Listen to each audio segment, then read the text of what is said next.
اهلا بيكم في حلقة جديدة من التشانل اللي كان فيها كونتست كتير قوي، وفجأة وقفت كل ده وحصل حالة انحدار رهيبة جدا. وبدأت ان انا اي تصوير بالنهار بيبقى فيه اصوات زي دي، واي تصوير بالليل بيبقى فيه كلاب، فخلاص هي بقت معروفة يعني. فاحنا هنحاول نتأقلم اذان الظهر، فهنضطر ان احنا نوقف التسجيل ونسجل تاني بعد الصلاة ان شاء الله. الحمد لله صلاة الظهر خلصت وكده يعني، وجايلكوا في حلقة جديدة وهتكلم عن لو انت طالب جامعي ايه المفروض تعمله بالظبط. انا عارفة ان انتوا ممكن تستغربوا المكان، حرفيا دي عشة مش عشة، هي أوضة فوق السطح مفيش فيها اي حاجة، ولقيت دوشة كبيرة قوي قوي قوي تحت، فقلت واي نوت ان انا اطلع واقعد في الأوضة دي، حتى لو هي متبهدلة خالص، مش احسن لوكيشن ان حد يصور فيه، بس يعني خلوا البساط احمدي وكل الكلام ده يعني نخلي الدنيا ابسط من كده يعني. احنا مش من ايجيبت، احنا من مصر عادي جدا يعني. فكنت عايزة اقول ايه، كنت عايزة اقول لو انت طالب جامعي ايه الحاجات المفروض جدا تعملها، حاجات ما ينفعش تعدي من غير ما تعملها. اول حاجة خد كورسات كتير وجرب حاجات كتير، ويمكن دي من اكتر الحاجات اللي انا لما خلصت جامعة اكتشفت ان انا مكنتش بعملها. يعني انا خدت كورسات فعلا، يعني انا اوريدي بدأت ان انا اخد كورسات، بس ده امتى بقى؟ في رابعة جامعة، يعني ايه، في سنة التخرج، واكتشفت او ماي جاد في كورسات بقى وفي حاجات من دي، فكانت مختلفة جدا تماما ان انا اخدها، وادتني اكسبيرينس في حاجات كتير، عرفتني حاجات بيرسونال قوي في نفسي انا ما كانش عندي معلومات عنها، بعيدا عن الماتيريالز بتاع المادة العلمية اللي انت بتاخدها في الكورس. بس فعلا الكورسات اكتر حاجة بتخلي الانسان يستفيد. اولا بتكون relationships كتير قوي، علاقات كتير قوي، بتكون معارف، بتاخد ماتيريال كويسة جدا في الكورس اللي انت مهتم ان انت تاخده. رابعا بتقضي وقت في حاجة فعلا فعلا هتستفيد منها بعدين، يعني بتقضي وقتك مش في السوشيال ميديا بقى والحاجات اللي هي التريندي بتاع السوشيال ميديا والحاجات الغريبة اللي احنا بنشوفها دي. فلا، بتقضي وقتك في حاجة مفيدة، وفعلا هتتبسط جدا جدا جدا بانك تعرف الكلام ده، يعني هتلاقي فيه معلومات حقيقية فعلا. وانا بجد بجد انا لما خدت كورسات في سنة رابعة كانت هي سنة التخرج، فانا اتبسطت جدا وحسيت ان الموضوع لو انا كنت اخدته من سنة تانية او من سنة اولى او من تالتة حتى كان هيفرق معايا كتير جدا يعني. بس ألا ان تأتي متأخرا خير من ألا تأتي إطلاقا يعني. فالمفروض ان احنا نركز على حتة الكورسز. هتقولولي طب احنا مش معانا فلوس والمصروف بيكفي بس البطاطس السوري اللي موجودة في سنتر الجامعة بس، يعني هو على كده يعني.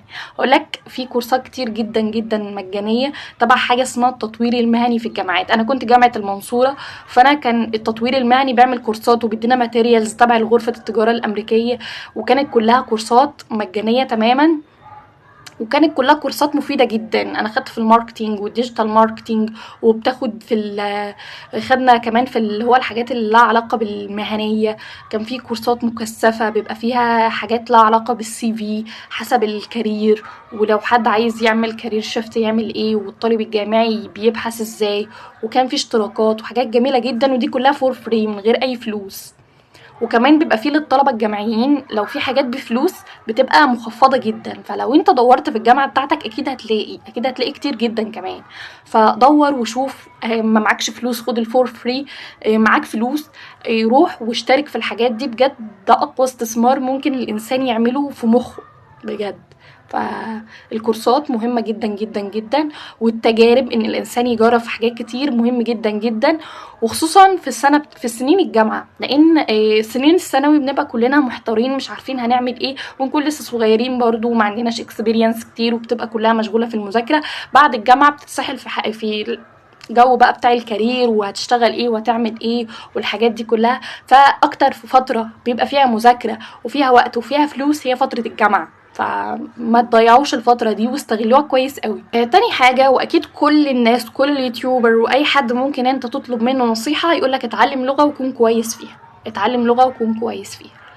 يعني ايه ليه لازم اتعلم لغة؟ اولا العربي بتاعنا مش بياكل عيش، يعني خلينا واقعيين جدا، يعني مفيش واقعية اكتر من انا بكلمكم من مكان بعيد يعني خلينا واقعيين جدا. اكشلي العربي مش بياكل عيش حرفيا بجد بالمعنى الحرفي للكلمه، مش بياكل عيش تماما، ومش بنحس ان احنا بنعمل حاجه. يعني ايه معاك عربي؟ ما كل الناس بتتكلم عربي صباح الفل. لكن لو معاك ايطالي، معاك الماني، معاك انجلش، لا هتفرق كتير جدا.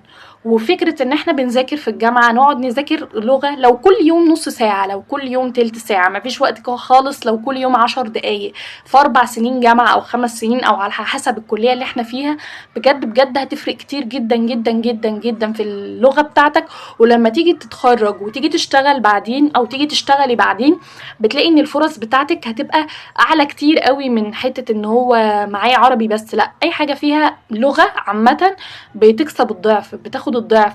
وغير كده يعني هيبقى في الكارير، هيبقى على مستوى حاجات كتير جدا، هتعلي من الانسان او هتعلي مستوى المعيشة بتاعه بشكل عام. تالت حاجة، ودي اكتر حاجة انا مش ندمانة عليها لان دي اكتر حاجة انا عملتها في الجامعة، وهي اقرأ كتير جدا جدا جدا. اقرأ في ولا حاجة. اقرأ في علم الاجتماع، اقرأ في علم النفس، اقرأ روايات، اقرأ في الاقتصاد، اقرأ في السياسة، اقرأ في الجيولوجيا، اقرأ في الحفريات حتى. اقرأ. كتر القراءة بيفتح مدارك لا يتخيلها الإنسان. واي ثينك ان انا عامله فيديوهين مخصوصين عن القراءه موجودين هنا في التشانل، هسيب لكم اللينك بتاعهم في الديسكريبشن، خشوا شوفوهم وشوفوا. يعني انا مش عايزه احرق كتير في حته القراءه، وان قد ايه القراءه مهمه، وقد ايه ان هي بتعمل سويتش لعقل الانسان، وقد ايه ان هي بتحول حاجات كتير جدا وبتخلي الانسان موجود في حته تانية. بس فعلا فعلا فعلا القراءه حاجه يعني مفيش بعد كده.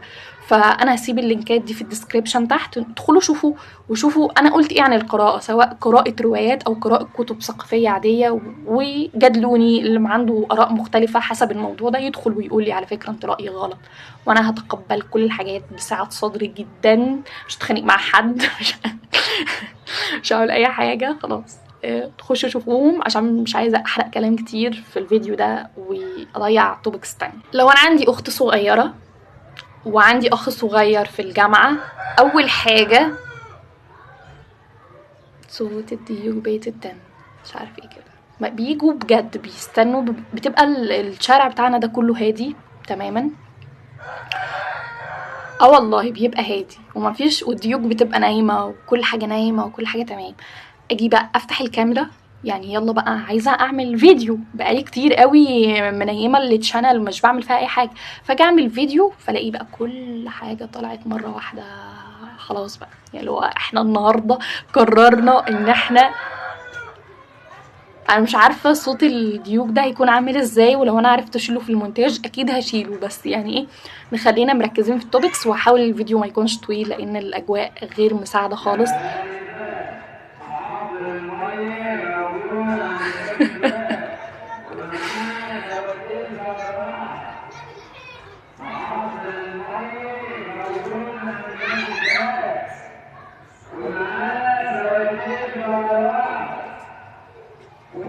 ان شاء الله الفيديو ده يكمل على خير. اول نصيحه هنصحها بجد، مفيش حاجه اسمها صحاب جامعه، ودي اكتر حاجه انا ممكن انصح بيها البني ادمين، لان يعني اتلدعت بيها كتير قوي وضيعت وقت وفرص كتير قوي في ان انا قضيتهم مع الناس دي. اول حاجه مفيش حاجه اسمها صحاب جامعه. صحاب الجامعه انتوا بتقابلوهم في الجامعه، وممكن حد يقول لي احنا ضد فكره التعميم، بس بتبقى فكره نادره قوي. انا بتكلم على الاغلبيه، يعني الاغلبيه مفيش صحاب جامعه، لان في ناس بتعشم كتير قوي، في ناس بتحب بقلبها قوي، في ناس بتتعلق قوي، بتفتكر ان الشخص ده هيبقى معايا فور ايفر بعد كده، الحياه بعد التخرج سواء شغل او جواز او سفر او كل الحاجات دي. كل الناس دي مش بتبقى موجوده، ومش بتبقى موجوده بنفس الاتاحه بتاعت فتره الجامعه. فتره الجامعه لو انتوا قابلتوا الناس بتقعدوا معاهم من الصبح لحد المغرب في طول فتره الجامعه، بعد التخرج هتتفاجئوا ان ازاي احنا مش موجودين معاهم طول الوقت، وازاي مش بنكلمهم طول الوقت، وكل واحد هتلاقي عنده مسؤوليه مختلفه، وكل واحد هتلاقي عنده شيء مختلف. فبجد بجد يعني فبجد بجد هتلاقوا ان مفيش حاجه اسمها صحاب جامعه. هنتعشم قوي، هنحب قوي، هنكرر قوي، هنتخيل سيناريوهات كتير قوي في دماغنا، هنفوكس كتير قوي في ده، هيبقى عندنا انكزايتي في ان احنا طول الوقت اوفر ثينكينج في المستقبل، وان احنا شايفين الناس دي ان هم فور ايفر، مره واحده حد فيهم يلسعنا، مره واحده حد فيهم حتى لو كويس مش هيبقى موجود او متاح، فاحنا هنحس بخذلان كبير جدا. ده هيعطلنا عن حياتنا المهنيه وعن حياتنا الحياه عامه بشكل عام. هنلاقي نفسنا موجودين في حته احنا لا نتخيلها. فدي نصيحة يعني نحطها حلقة في ودنا كده. مفيش حاجة اسمها صحاب جامعة، ولو في صحاب جامعة حتى كويسين احنا عرفناهم وحبيناهم وكل الكلام ده، مش هيبقوا موجودين forever. وللأسف كل الحياة يعني عبارة عن محطات، وكل محطة فيها ناسها فما فيش حاجة forever. يعني انا حاسه ان انا جبتها كده خبطتها في دماغ حد، ولو حد بيقول لي النصيحه دي ممكن ما تخيلهاش قوي او احس ان هو بيأفور، بس بجد بجد خدوها من اختكم الكبيره اللي فعلا اتلدعت من حاجه زي دي، وفعلا مش عايزاكم تقعوا في نفس الحاجات اللي هي وقعت فيها، ومش عايزاكم تضيعوا وقت كتير قوي في نفس الحاجات اللي هي ضيعت فيها وقت كتير. الرقم كام؟ النصيحة الرابعة اللي ممكن حد يشوفها ان هي عكس النصيحة الثالثة، وهي فكرة ان تكون دايرة معارف. في فرق ما بين المعارف وفي فرق ما بين الاصدقاء او الاصحاب او الكلوز فريندز او البيست فريندز او الكلام ده. يعني كون دايرة معارف، تعرف على ناس كتير جدا. فترة الجامعة تخليك تقابل ناس من مختلف الثقافات ومختلف الحاجات كتير قوي، فلا اتعرفوا على ناس كتير قوي قوي قوي، كونوا دايرة معارف كتير، ناس كتير قوي. الناس دي هيفيدوكوا فيما بعد، يعني فيما بعد لو سواء شغل سواء نصيحة سواء في حاجات كتير قوي. معرفة الناس كنوز زي ما هم بيقولوها. مع تجربتي انا الشخصيه، كل الناس اللي انا اتعرفت عليها في جامعه ساعدوني في الشغل اللي انا اشتغلته بعد الجامعه، او ساعدوني في حاجات تانية، او كونت منتاليتي معينه عنهم، او في حاجات كتير قوي اتغيرت بسبب الناس دي. فمعرفة الناس فعلا كنوز. النصيحة الأهم على الإطلاق واللي المفروض كلنا نعملها، سواء في جامعة سواء في ثانوي سواء احنا لسه في كيجي سواء اتخرجنا سواء أي حد، دي نصيحة تنفع مع كل الناس، وهي إن احنا نحاول بقدر الإمكان إن احنا نستثمر في نفسنا. يعني ايه نستثمر في نفسنا؟ يعني نشتغل كويس قوي على المنتال هيلث بتاعتنا، ان احنا دايما طول الوقت مشغولين بان احنا نحسن عقلنا، نحسن صحتنا دي اللي هتشيلنا بعدين، وهي اللي هتشيلنا كمان 30 سنه وكمان 40 سنه. طول الله عمركم، يعني لو ان شاء الله العمر فيه بقيه.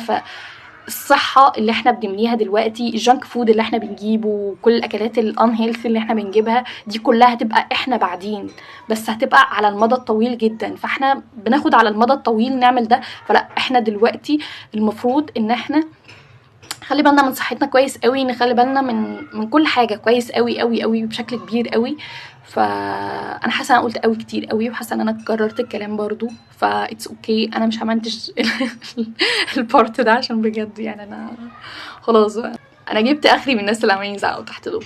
فاحنا المفروض ان احنا نستثمر كويس قوي في عقلنا، نقرا كتير، نشوف حاجات كتير، نشوف حاجات مفيده، نشوف حاجات كويسة، نشوف حاجات فعلا هتغير في شخصيتنا بعدين، وهتغير في الحاجات اللي احنا هنعملها بعدين وكل الكلام ده. ودي هيخلينا نروح للنصيحة الكام السبعة، وهي تقليل السوشيال ميديا. طبعا وقت الجامعة اكتر وقت احنا بنسكرول فيه على التيك توك، واكتر وقت احنا بنعمل فيه التيك توك وانا صرت يا خصمي مزاولاك والحاجات دي كلها، ومقضيين وقت كله على الانستا، ومقضيين كل وقت على تيك توك ويوتيوب. يمكن يوتيوب المحتوى بتاعه يوسفول اكتر من كل الحاجات الباقيه، بس فعلا احنا محتاجين نقلل السكرين تايم بتاعنا. لو اي حد فينا دلوقتي قفل الفيديو ده وراح يشوف السكرين تايم بتاعه، هيلاقيه معدي 8 و9 و10 ساعات، من ضمنهم 3 ساعات او 4 ساعات على تيك توك اقل تقدير. فاحنا بنعمل ايه في عقولنا، واحنا بنعمل ايه في نفسنا؟ احنا الوقت ده سريع جدا، بنحس اليوم كله بيعدي ما بنعملش اي حاجه، بنحس ان طول الوقت استهلاكنا على تيك توك بيزرع في دماغنا افكار غريبه، بيزرع في دماغنا حاجات تانية. ممكن نستبدل تيك توك بالقراءه. ما بقولش ان احنا نقفله خالص تماما، مع ان انا قفلت فيسبوك وقفلت انستا من زمان، ويمكن لسه اللي موجود عندي تيك توك، والسكرين تايم 5 minutes بس، يعني 5 دقايق وخلاص. بس فعلا احنا محتاجين نقلل السوشيال ميديا. لما بنقلل السوشيال ميديا بنلاقي الوقت عندنا طويل جدا. طب الوقت الطويل ده نعمل فيه ايه؟